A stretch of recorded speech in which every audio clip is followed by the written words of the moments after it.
He tastes like cinnamon and danger. The words hung in the air of my sunroom, suddenly too small for the five of us. Wine glasses froze mid-sip. Conversation halted. All eyes darted between Kira, my husband's marketing coordinator, and me. I'm Brooke Harrington, 34, the head curator at the Charleston Museum of Fine Arts. I'd spent the day arranging a collection of Civil War artifacts, only to come home and arrange this monthly girls' night for my closest friends. And Kira, always Kira lately, the youngest of our group at 26, invited by my friend Danny who thought she needed female mentorship. Now Kira sat cross-legged on my cream sectional, 3 glasses of rose deep, her cheeks flushed as she giggled at her own comment. She hadn't realized what she'd said. Or to whom. What did you just say? My voice came out steady, belying the sudden earthquake beneath my ribs. Danny's eyes widened in horror. She set down her wine glass with a sharp clink. Kira, honey, I think you've had enough. Kira waved her hand dismissively, the motion sloshing wine dangerously close to the edge of her glass. What? We're talking about first kiss impressions. I said he tastes like. Who tastes like cinnamon? I interrupted, each word precise and cold. Oh. Kira's smile faltered as sobriety began piercing through her wine haze. Her eyes darted to the wedding portrait on the wall. Me in ivory lace beside my husband of 5 years, Bennett Harrington, his arm wrapped possessively around my waist. Oh God! My friend Rachel reached for my hand, but I pulled away. The ceiling fan whirred overhead, stirring the scent of the charcuterie board I'd spent an hour arranging. Bennett's favorite manchego, the fig spread he always double-dipped into. All at once, the smells turned my stomach. Brooke, I didn't mean, Kira started, setting down her glass with shaking hands. Who were you talking about, Kira? I asked again, my voice dropping to a whisper that somehow filled the entire room. I should go, she mumbled, fumbling for her purse, nearly knocking over a framed photo of Bennett and me in Santorini from our honeymoon. No. You should answer my question. I remained perfectly still on my chair, hands folded in my lap the same way my southern grandmother had taught me to sit in church. Brupe. Contained. While inside, something wild and wounded thrashed against my ribcage. The other women, my real friends, exchanged alarmed glances. Melissa, always the peacemaker, cleared her throat. Maybe we should call it a night. It's getting late, and it was just a stupid thing, Kira blurted, tears welling in her eyes. A mistake. One time after the holiday party last December, he said it was a mistake too, that it would never happen again. December. 8 months ago. While I was in New York overseeing the loan of 3 paintings to the Metropolitan Museum. While I was calling Bennett every night, telling him how much I missed him, how I couldn't wait to be home. Get out. The words escaped like ice chips between my teeth. All of you, please leave. Brooke, don't be alone right now, Rachel pleaded, reaching for me again. But I was already alone, wasn't I? Had been for months without knowing it.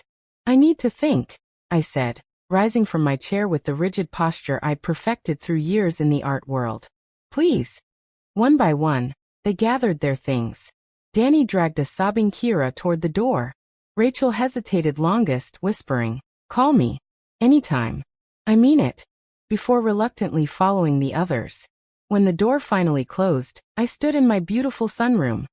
The one Bennett and I had designed together when we bought this historic Charleston single house 3 years ago. The space where we'd shared Sunday coffees and crossword puzzles. The room that still held his scent. That cinnamon gum he was never without. My phone buzzed on the side table. A text from Bennett. Meeting running late. Don't wait up. Love you. The same text he'd sent twice this week already. I moved to our bedroom like a sleepwalker, opening his closet door. Everything was perfectly organized. Bennett was meticulous that way. Suits arranged by color, shoes in labeled boxes. A control freak, my mother had called him when we first started dating. I'd defended him, calling it attention to detail. A quality that made him excellent at his job as the financial director of Charleston's largest advertising agency. The same agency where Kira had started working 9 months ago. I reached for his suit jacket, the navy one he'd worn yesterday, and checked the pockets. Nothing. His briefcase sat on the chair in the corner. Inside neatly arranged folders his tablet, business cards, and a small tin of cinnamon Altoids. I hadn't found anything damning, but I didn't need to. Kira's drunken words were enough. The taste of cinnamon. The taste of my husband. My phone buzzed again. Bennett. Actually wrapping up now. Be home in 20. I looked at myself in our bedroom mirror. Honey blonde hair pulled back in a loose chignon. Minimal makeup still intact. The emerald silk blouse Bennett had brought back from his Chicago business trip. Another lie, perhaps. I straightened my shoulders and made a decision. I would not confront him tonight. Not until I knew everything. I sent a text to Rachel. Need your help. Don't tell anyone about tonight. Her reply was immediate. Anything. I'm here. I heard Bennett's key in the lock just as I closed his briefcase, returning it exactly as I'd found it. I slipped into the bathroom and turned on the shower, needing the white noise, needing a moment to compose my face into something that wouldn't reveal the devastation beneath. What Bennett didn't know as he called out my name, as he set his keys in the bowl by the door where they'd always belonged, was that I'd already begun dismantling the careful architecture of his lies. And by morning, I'd have access to every password, account, and secret he thought was safely hidden from the woman he'd promised to cherish above all others. I lay awake beside Bennett, listening to his steady breathing, studying his profile in the dim glow of the streetlight filtering through our curtains. His dark hair was slightly mussed, longer than usual. He'd been too busy to get it cut. His jawline, still sharp at 36, tensed even in sleep. What was he dreaming about? Or who? Carefully, I slid out of bed and retrieved his phone from the nightstand. The fingerprint lock had never been an obstacle. I'd added my fingerprint months ago when he'd asked me to check his messages while he was driving. A gesture of trust that now felt like a weapon in my hands. I took the phone to the guest bathroom and closed the door before turning it on. The screen illuminated with his standard background, a photo of us hiking in Acadia National Park last summer. We looked happy. I thought we were happy. First, I checked his texts with Kira. Nothing incriminating, just work exchanges about deadlines and client meetings. Either they were being careful, or they used another method to communicate. I checked his email, call logs, browser history. Nothing obvious jumped out. Then I noticed the Telegram app tucked in a folder labeled Utilities. Bennett didn't use Telegram for anything I knew of. I opened it and found a conversation with a user named KS. Kira Stevens. The most recent message sent yesterday. Can't wait for next week. 3 days in NYC will feel like freedom. My stomach lurched. Bennett had mentioned a client meeting in New York next week. I'd even helped him pick out clothes for the trip. I scrolled up, each message driving the knife deeper. Last night was incredible. Can still taste you on my lips. Miss the scent of your skin. Hotel rooms aren't enough anymore. Sometimes I think about leaving everything behind. Just you and me somewhere new. I took screenshots of everything, sending them to my own phone before carefully erasing any trace of my digital footprints. Then I replaced his phone exactly where I'd found it and returned to our bed, lying as far from him as possible without falling off the edge. The next morning, I moved through our routine with mechanical precision, pouring his coffee just how he liked it, asking about his day ahead. Each mundane interaction now felt like a performance, my words hollow as eggshells.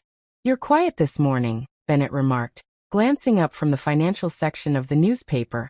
Another ritual, reading print news like his father had, despite having all digital subscriptions. Just thinking about the new exhibition. I lied smoothly.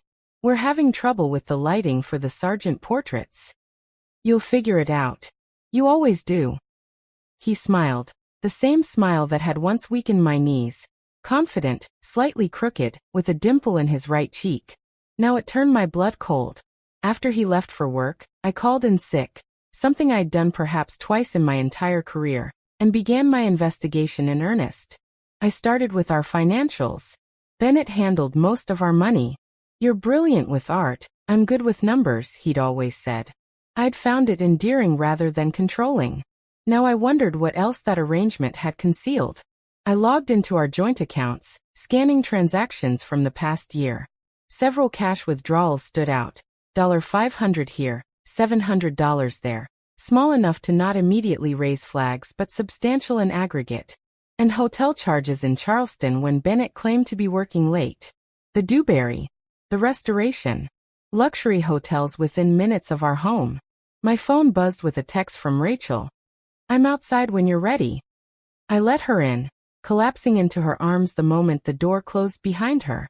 "I've got you," she whispered, holding me while I finally allowed myself to cry. "What do you need?" "I need to know everything," I said, wiping my eyes as I pulled away. "I found messages. He's taking her to New York next week." Rachel, a corporate attorney whose divorce 2 years ago had been Charleston's most quietly vicious settlement, nodded grimly. "Then we get everything documented before he knows you're on to him. Bank statements, credit card records, property information. And we need to get you a lawyer." "I don't even know if I want." I began then stopped. What did I want? 24 hours ago, the answer would have been simple. My life with Bennett. Our plans to start a family next year. The future we'd mapped out together. "You don't have to decide anything now," Rachel said gently. "But you need to protect yourself either way." She was right. Bennett had been manipulating our finances, hiding his affair, living a double life while I organized charity auctions and planned our future family. The least I could do was arm myself with information. We spent the day gathering documents, Rachel guiding me through the process with the efficiency of someone who'd navigated these treacherous waters before. By evening, I had a comprehensive picture of our assets, evidence of Bennett's financial duplicity, and an appointment with Rachel's divorce attorney the following morning. When Bennett came home that night, he brought lilies, my favorite flowers. "You didn't have to," I said, accepting them with a smile that didn't reach my eyes. "Just because." He kissed my cheek. "How was the museum today? Fix the lighting issue." Another opportunity to catch me in a lie. He'd always been clever that way, asking specific questions about my day, remembering details I'd mentioned. It had made me feel seen. Now it felt like surveillance. "Actually, I took a sick day," I said truthfully. "Migraine." Concern flickered across his face. "You should have called me. I would have come home." "Would you?" I asked before I could stop myself. He tilted his head, studying me with narrowed eyes. "Of course. Are you okay?" I arranged the lilies in a vase, focusing on the task to hide my expression. "Just tired. And I need to finalize some details for the Phillips collection before it arrives next week." "Next week," he echoed, leaning against the counter. "While I'm in New York. Bad timing." "Isn't it though?" I murmured. "The Phillips collection is quite valuable.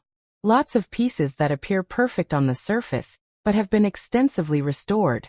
Sometimes it's hard to tell what's original and what's been fabricated." If he caught my meaning, he didn't show it. Instead, he loosened his tie, silk, burgundy with subtle navy accents, a Christmas gift from me, and asked what I wanted for dinner. "Actually, I need to go back to the museum tonight," I lied. "Emergency meeting about the collection. Don't wait up." "On a sick day?" he asked, that slight narrowing of his eyes again. "The migraines come and go. You know that." I gathered my purse and keys. "There's leftover risotto in the fridge." I drove to Rachel's house, where she'd invited several friends, my real friends, for an emergency strategy session. Danny was there, red-eyed and apologetic. "I had no idea about Kira," she said immediately. "I swear, Brooke. I thought she just needed mentoring. Professional guidance." "I know," I assured her, squeezing her hand. "This isn't your fault." Melissa arrived with folders. She worked in real estate and had brought property assessments, market analyses, and information on rental options. "Just in case you need it," she said. Rachel's dining room transformed into a war room as we spread documents across her table, my friends helping me piece together the extent of Bennett's deception. We found evidence of a separate credit card I knew nothing about, with charges at jewelry stores and high-end restaurants where he'd never taken me. "He's been planning this trip to New York for weeks," I said, reviewing his hidden emails to Kira. 3 days at the plaza, dinner reservations at Le Bernardin, tickets to Hamilton. "Bastard," Melissa muttered. "That's your favorite musical. You've been wanting to see it again for years." Something hardened inside me as I stared at the evidence of Bennett's elaborate plans to romance Kira with my dream New York weekend. The hurt began crystallizing into resolve. I need to be smart about this, I said finally, looking up at my friends. I can't just confront him and throw him out. I need leverage. Rachel nodded approvingly. Now you're thinking like someone who's going to win. What Bennett didn't realize as he ate reheated risotto alone in our kitchen was that across town, I was no longer the trusting wife he'd taken for granted. I was becoming the architect of a plan that would expose every lie he'd told, not just to me but to everyone who mattered in our carefully constructed Charleston lives. Mrs. Harrington, these documents confirm what we suspected. Philip Thornton, the silver-haired divorce attorney Rachel had recommended, closed the folder containing Bennett's financial records. Your husband has been systematically diverting funds for at least 9 months. Not enough to immediately raise red flags, but substantial in total. I sat across from him in his wood-paneled office overlooking Charleston Harbor, wearing the same black sheath dress I'd worn to my father's funeral 2 years ago. It seemed fitting. I was mourning something after all. And this affects the divorce proceedings how, exactly? I asked, pen poised over my notepad. I'd been taking meticulous notes since this nightmare began, as if documenting the destruction of my marriage might somehow contain the pain of it. South Carolina is an equitable distribution state, not community property, Philip explained. The court considers marital misconduct when dividing assets. Financial deception coupled with infidelity? That significantly strengthens your position. A week had passed since Kira's drunken revelation. In that time, I'd discovered that Bennett had opened a separate account 6 months ago, steadily transferring small amounts that now totaled over $30,000. I'd found hotel receipts hidden in his home office, credit card statements showing dinners for 2 on nights he'd claimed to be working late, a receipt for a diamond bracelet purchased 3 days before my birthday, a bracelet I'd never received. What about the New York trip? I asked. It's scheduled for next week. Philip leaned back in his chair, steepling his fingers. Actually, that presents an interesting opportunity. If you confronted him now, he'd simply deny everything or offer hollow apologies. But if we gather evidence of him actually in New York with this woman, you want me to let him go? The thought of Bennett and Kira enjoying their romantic getaway made my stomach clench. I want you to let him hang himself, Philip corrected. We can hire a private investigator in New York to document their trip. Photos of them together at the plaza, at dinner, at the theater. That's compelling evidence, Mrs. Harrington. I considered this, tapping my pen against the notepad. And in the meantime, I just pretend everything is normal? Sleep next to him? Kiss him goodbye in the morning? Philip's expression softened slightly. I understand how difficult this is. But strategically speaking, maintaining normalcy until we've gathered sufficient evidence is the smartest approach. I nodded slowly. I've been managing for a week already. I can handle a few more days. That evening, Bennett came home with takeout from Husk, my favorite restaurant. The same restaurant where he'd proposed 5 years ago. Thought you deserved a treat, he said, unpacking containers of shrimp and grits, buttermilk fried chicken and cornbread. You've been working so hard on this exhibition. I arranged plates on our dining table, wondering if he'd used the same thoughtful gesture with Kira. Had he memorized her favorite foods too? Did he bring her surprise dinners when she'd had a long day? This is nice, I said, forcing warmth into my voice. Thank you. Over dinner, Bennett talked about his upcoming New York trip. The Holloway account is huge for the agency. If we land it, there could be a significant bonus in it for me. That's great, I replied, pushing food around my plate. Where are you staying again? The plaza, he said smoothly. The client suggested it. Old school luxury and all that. Not even a hesitation. The lies came so easily to him now. I've always wanted to stay there, I said, watching his face for any flicker of guilt. Nothing. Maybe we could plan a weekend there for our anniversary in October? Absolutely, Bennett agreed, reaching for my hand across the table. Anything you want, babe. His fingers were warm against mine, the same fingers that had typed love messages to another woman, that had presumably touched her skin, traced her body. I resisted the urge to pull away, to scrub my skin clean of his touch. Actually, I said, affecting excitement. Why don't I join you next week? The Phillips collection is secure now, and I have vacation days to use. We could make it a work/pleasure trip. Panic flashed in Bennett's eyes, quickly masked with a regretful smile. I wish you could, but it's going to be back-to-back meetings, working dinners. I'd hardly see you. I wouldn't mind, I pressed. I could explore the city while you're working, and we could have late dinners together, even if it's just room service at midnight. Bennett set down his fork, his jaw tightening almost imperceptibly. Brooke, it's really not a good time. This account is too important to have any distractions. Distractions? Is that what I was to him now? Of course, I conceded, playing my part. I understand. Your career comes first. Relief washed over his features. Not first. Just, time-sensitive right now. We'll plan that plaza weekend soon, I promise. Promises. He'd made so many. On our wedding day, he'd promised to forsake all others, to be faithful, to cherish me all the days of his life. Now he made smaller promises he had no intention of keeping, practice runs for the bigger lies. After dinner, Bennett suggested watching a movie. We sat on the same sofa where Kira had revealed their secret, his arm around my shoulders, my head against his chest as if nothing had changed. I could hear his heartbeat, steady and strong. Did it quicken when he was with her? Did he hold her this same way? I love you, he murmured into my hair as the movie ended. You know that, right? I know, I lied, matching his deception with my own. Later, when he reached for me in our bed, hands sliding beneath my nightgown with familiar intent, I faced my greatest test. Every cell in my body recoiled at his touch, but I couldn't arouse his suspicion. Not now, not when we were so close to gathering the evidence I needed. I closed my eyes and thought of the justice that awaited at the end of this charade, of the look on his face when he realized he'd lost everything, of the strength I was discovering within myself with each day I maintained this performance.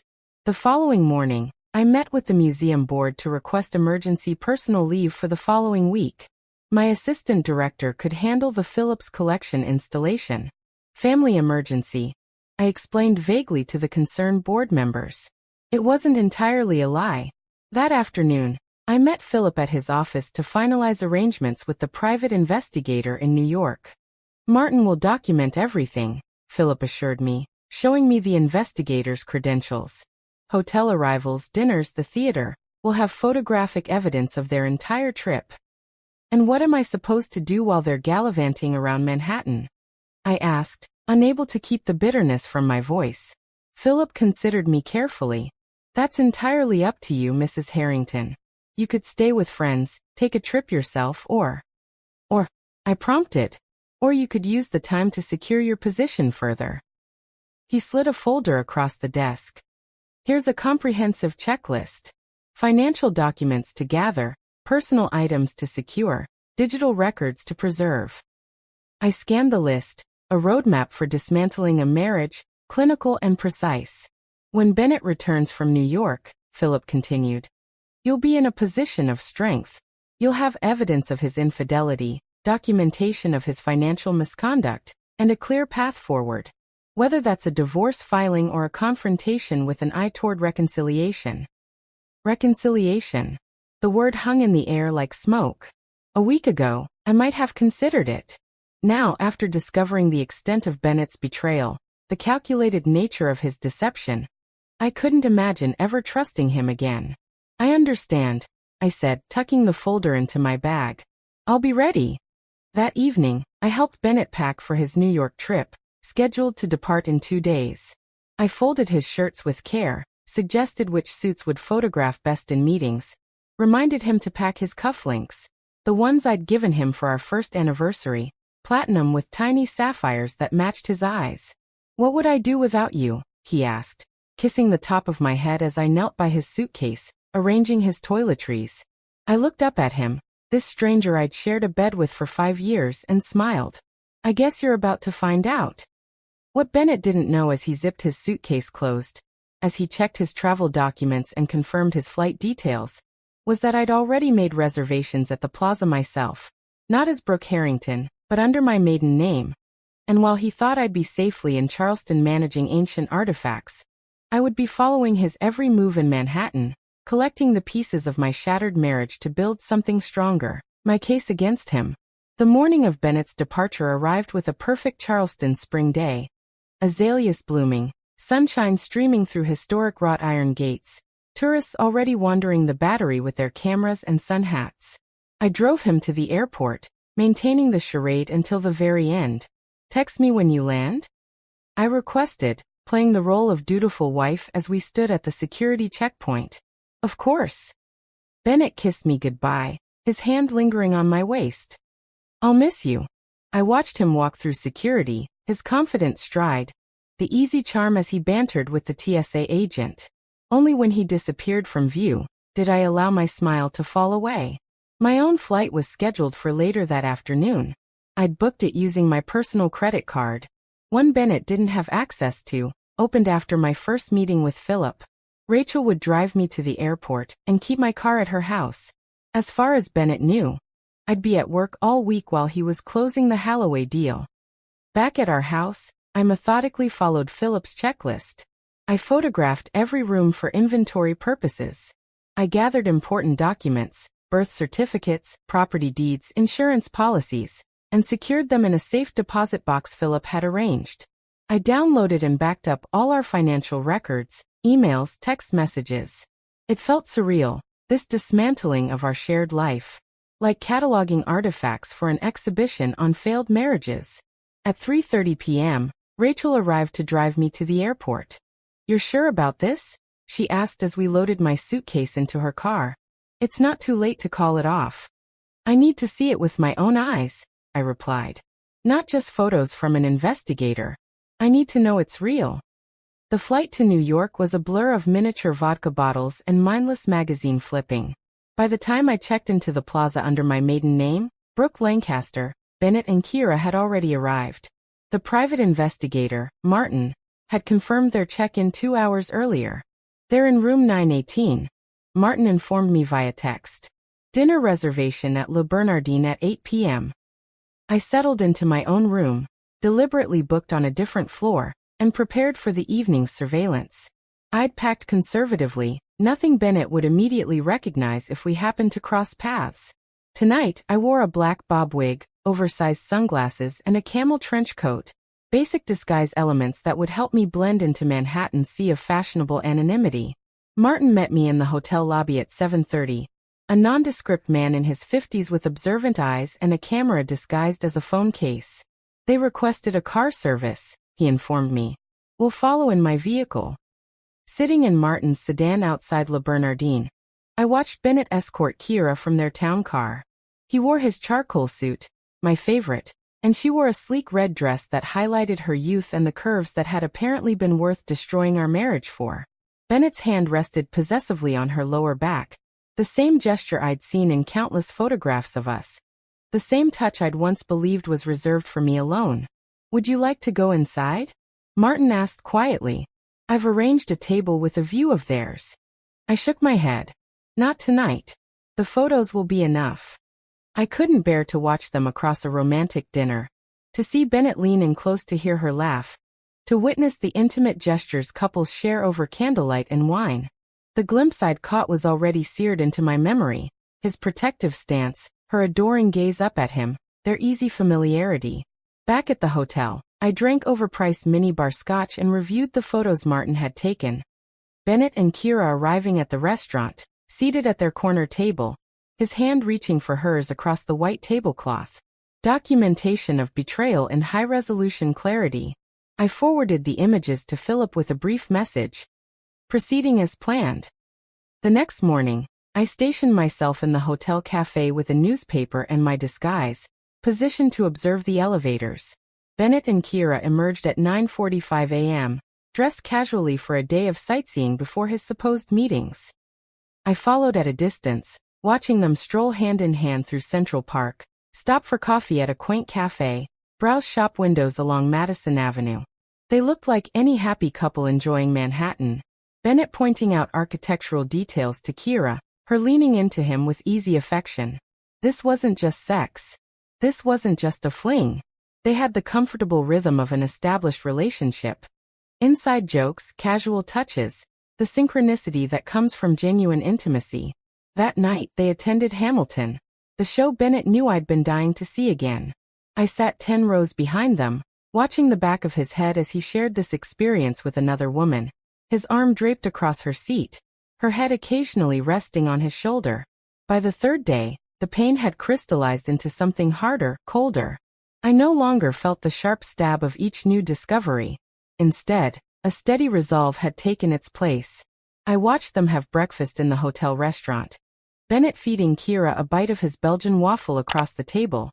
A gesture so intimate, so domestic that it confirmed what I already knew. This was no momentary lapse. This was a deliberate choice he'd made, day after day for months. The final evidence came that evening, as I sat in the hotel bar, nursing a martini and pretending to read a novel. Bennett and Kira entered, her arm looped through his, both slightly flushed from the spring evening air. They took seats at the far end of the bar, and I adjusted my position to keep them in view. After their second round of drinks, Bennett reached into his jacket pocket and produced a small blue box. Tiffany's signature packaging, unmistakable even from a distance.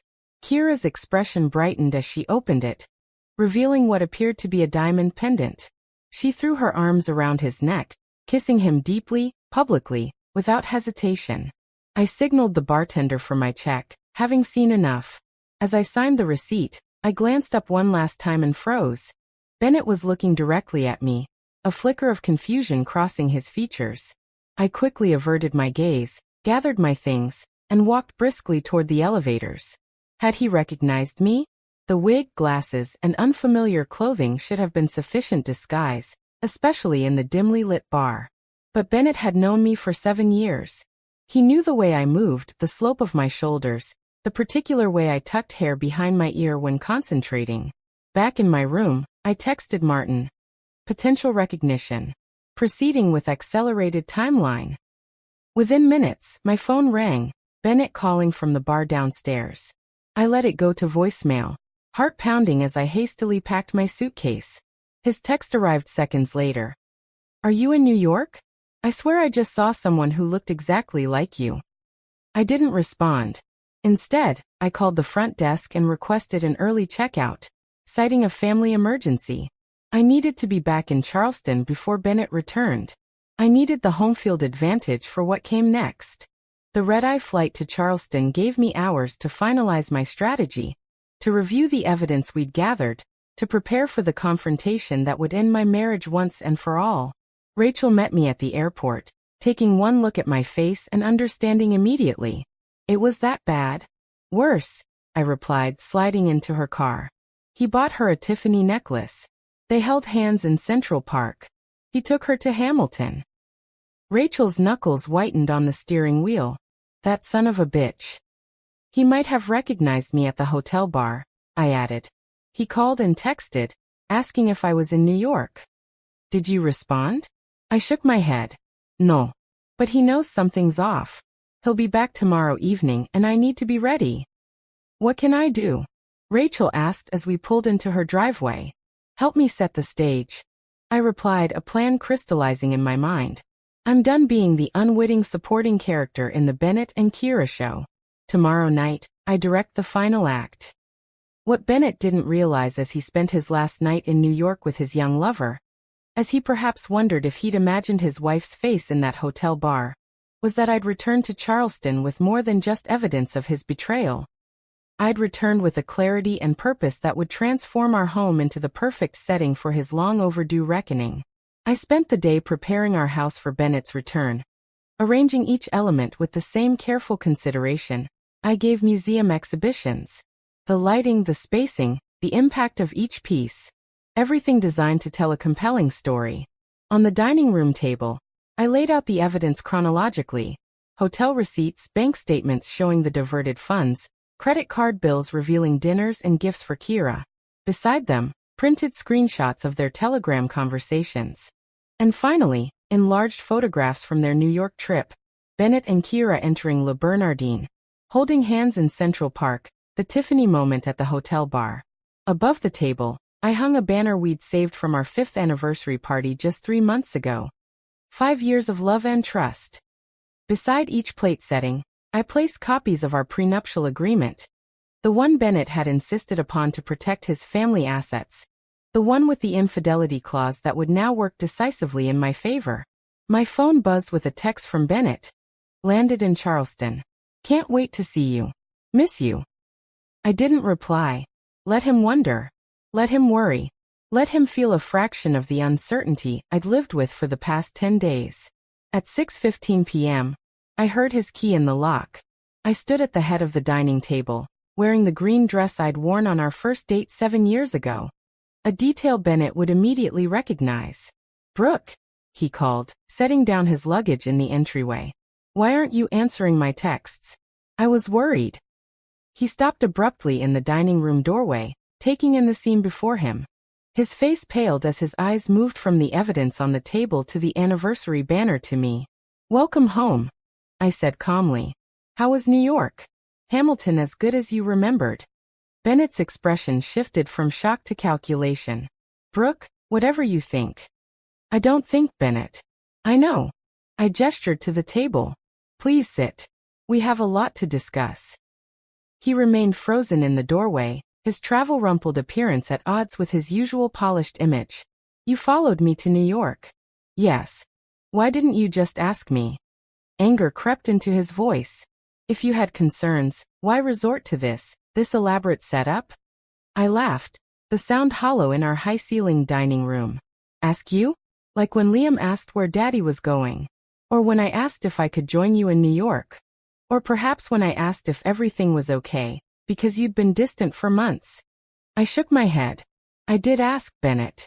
You just lied. He stepped closer, his expression softening into the contrite look I'd seen him use with difficult clients. Brooke, I made a terrible mistake. It didn't mean anything. Kiera is 26, ambitious, and apparently worth risking your marriage, career, and reputation for. I finished for him. Please don't insult me with the "it meant nothing" speech. Not after I watched you together for 3 days. Bennett's facade cracked slightly. You were there the whole time? At the plaza? Room 1121. I confirmed. 2 floors above your love nest. Close enough to document everything. Far enough to avoid unwanted encounters. Until you spotted me at the bar. He sank into a dining chair, the fight visibly draining from him as he glanced at the evidence laid out before him. How long have you known? About Kiera specifically? Since girls' night last week when she got drunk and told everyone how you taste like cinnamon. I watched recognition dawn in his eyes. About your affair in general? I've suspected for months, but I trusted you too much to acknowledge the signs. Bennett reached for me, but I stepped back, maintaining the distance between us. Brooke, we can work through this. Couples recover from affairs all the time. We could try counseling. Counseling is for couples with communication problems or mismatched expectations, I interrupted. Not for systematic betrayal spanning 3/4 of a year. Not for men who divert family funds to finance their affairs. Not for husbands who take their mistresses to see their wives' favorite show. His jaw tightened. So that's it? 15 years together, and you're just throwing it away. I'm not the one who threw it away, I replied evenly. You made that choice the first time you took Kiera to the Dewberry, and the second time at the Restoration, and every time after that when you chose her over our marriage. What do you want? Bennett asked finally, defeat evident in his slumped shoulders. Half the house. Alimony? Is this about money? I smiled thinly. You should review the prenup in front of you, particularly Section 8, Paragraph C, the infidelity clause you insisted upon. The one that states the unfaithful party forfeits claim to joint assets and pays the wronged party's legal fees. Bennett paled further, picking up the document with trembling fingers. You can't possibly expect. I expect exactly what you agreed to when you signed that document, I said firmly. You were so concerned about protecting yourself from a hypothetical cheating wife that you created the perfect instrument for your own undoing. I'll fight this, he threatened, though his voice lacked conviction. With what evidence? Your word against mine, plus hotel receipts, bank statements, text messages, and photographs. I shook my head. Even your parents will side with me when they see these photos. Your mother already suspects something's wrong. She called twice while you were in New York, concerned because you missed your weekly Sunday call. Bennett's eyes flashed with panic. You didn't tell her? Not yet, I confirmed. That decision is yours. You have 24 hours to move out of this house. You can take your personal belongings and clothes, nothing more. My attorney will contact yours tomorrow regarding the formal separation agreement. And if I refuse? I picked up a manila envelope from the sideboard and placed it before him. Then these photos go to your company's HR department, your parents, our friends, and the Charleston Arts Foundation board where you're seeking appointment next month. Your choice. Bennett opened the envelope, flipping through duplicate copies of the most damning photographs, including one of him and Kira kissing passionately outside Le Bernardin. You've thought of everything, he said bitterly. I learned from the best, I replied. You were always so strategic, so careful about managing risks and anticipating problems. I paid attention. A long silence stretched between us, the weight of our unraveling lives heavy in the air. Finally, Bennett looked up, his blue eyes, once my favorite feature, now cold and unfamiliar. For what it's worth, I did love you, he said quietly. I still do in my way. Your way isn't enough, I answered, removing my wedding ring and placing it on the table. It never was. After Bennett left, agreeing to collect his things the following day while I was at work, I poured myself a glass of the champagne we'd been saving for our anniversary and called Rachel. It's done, I told her when she answered. He's moving out tomorrow. How do you feel? She asked gently. I considered the question, looking around the dining room with its evidence of betrayal.